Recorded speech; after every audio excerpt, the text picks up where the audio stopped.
الحمد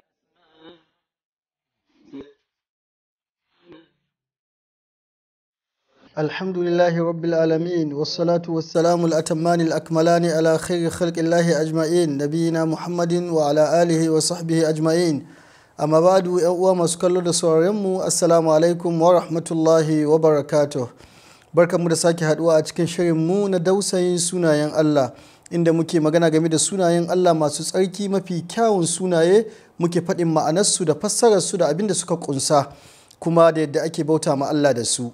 Wannan shine shiri na 8 kuma za mu ci gaba da magana game da sunan Allah Ar-Rabbu.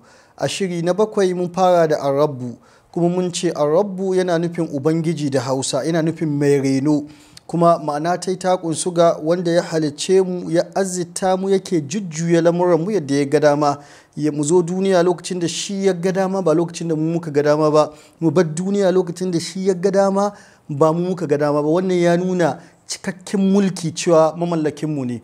A yau za mu yi magana game da abubuwa guda biyu kasan suna Ar-Rabbu. Na farko za mu yi magana game da kasuwar rububiyya, zama ne Ubangiji ya kasu kashi nawa, ya ka zama ne rububiyya ta kasu kashi nawa ga bayi. Sannan mu yi magana game da wata magana da Ibn Jarir Tabari ya yi game da suna Allah Ar-Rabbu. Rububiyya kamar da malamai suke cewa ta kasu kashi biyu. Rububiyya ta farko wadda ta haɗe dukkanin talikai. Allah shine Ubangiji mai azzitawa mai bada lafiya na dukkanin talikai. Don shi Allah ke ce mana wala in sa'altahum man khalaqa as-samawati wal arda la yaqulunna Allah. In ka tambayi mushrikan Makka wa ya halicci sama da ƙasa za su ce Allah ya halicci sama da ƙasa. Wata rububiyya ta haɗe wa huwa rabbu kulli shay'in. Shine Ubangijin komai. Shi yabba musulmi rayuwa, shi yabba kafiri rayuwa. Shi yabba musulmi dukiya, shi yabba kafiri dukiya. Shi ƙasar rububiyya ta kafiri yake shaƙa, ƙasan shi musulmi yake shaƙa. Watan Ubangiji ne mai renon dukkan komai ne. Shi ya reni mutane, shi ya reni dabbobi, shi ya reni ƙwari, shi ya reni musulmi, shi ya reni kafirai.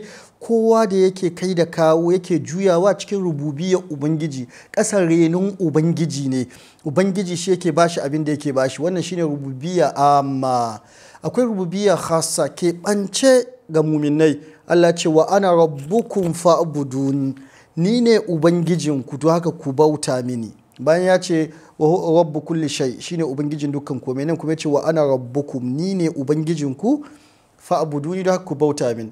Don haka wanda ya bauta ma Allah, kowa ya yi ikirari da rububiyya Allah. Bancin waɗanda ke cewa babu Allah yau, duk waɗanda suka yadda irin mushrikan Makka, irin waɗanda an Nasara, irin waɗanda an Yahudu, irin waɗanda kowa ya yadda da rububiyya Allah. Wala isa altahum man khalaqa samawati wal arda la yaquluna Allah.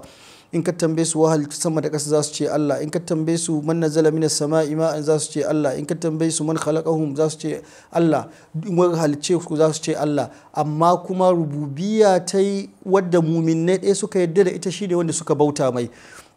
Don shi yake amfani da rububiyya akan uluhiyya, ya ce wa ana rabbukum, ni ne ubangijinku. To in kun yarda da haka to fa abudun, ku bauta mini domin ni cincinta a bauta ma. Ibn Jarir Tabari ya ce a sunan Ar-Rabbu a Larabawa kafin zuwan musulunci suna amfani da shi ga abubuwa guda uku.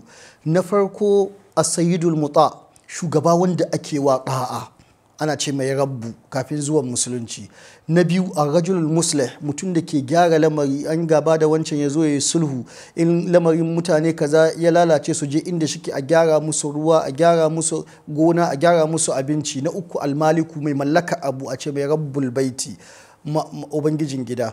To wannan duk siffofi da suka haɗu ga Allah. Na farko shine as-sayyid, Allah shine shugaban kowa. Allah shine shugaban kowa kuma shi kowa ke wa da'a, ɗau'an wa karhan, da wanda suke yi don son ransu da wanda suke yi a tilas, duk Allah ake wa. Tatafayya'u zilaluhu anil yamini wa shama'ili sujjadan lillahi. Duk abinda a sama da ƙasa inuwa tana kai da kawo tana sujuda ga Allah, ko ya so ko kai ya so. Don haka shine as-sayyidul muta'u. Allah shine shugaba wanda ake wa da'a. Lokacin da ya ga dama ka zo duniya, lokacin zaka zo ko ka shirya ko baka shirya ba. Lokacin da ya ce ka bar duniya zaka batta ko ka shirya ko baka shirya ba. Na biyu ana ce ma as-sayyid kafin zuwan musulunci ar-rajulul muslih, mutum wanda yake gyara lamuran mutane to Allah shi yake gyara lamuran mutane, shi yake ba mara lafiya lafiya, ya ba wanda baya da abin da yake bukata, ya baya wanda bai da haihuwa, ya baiwa wanda shi yake wannan. Na uku ana cewa almaliku mamallaki, to Allah shi ne ya mallaki komai. Don haka wannan siffofin gaba ɗaya sun takaitu ga Allah tabaraka wata'ala, shi kaɗai yake da su duka. Wannan kaɗan daga cikin sunan Allah ar-Rabbu kenan. A shiri na gaba za mu shiga sunan Allah ar-Rahman.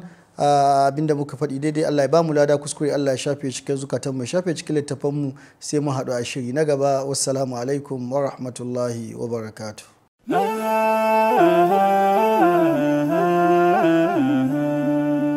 Haske mai leƙa gidan kowa Afirka TV. TV3 tafarkin rayuwa.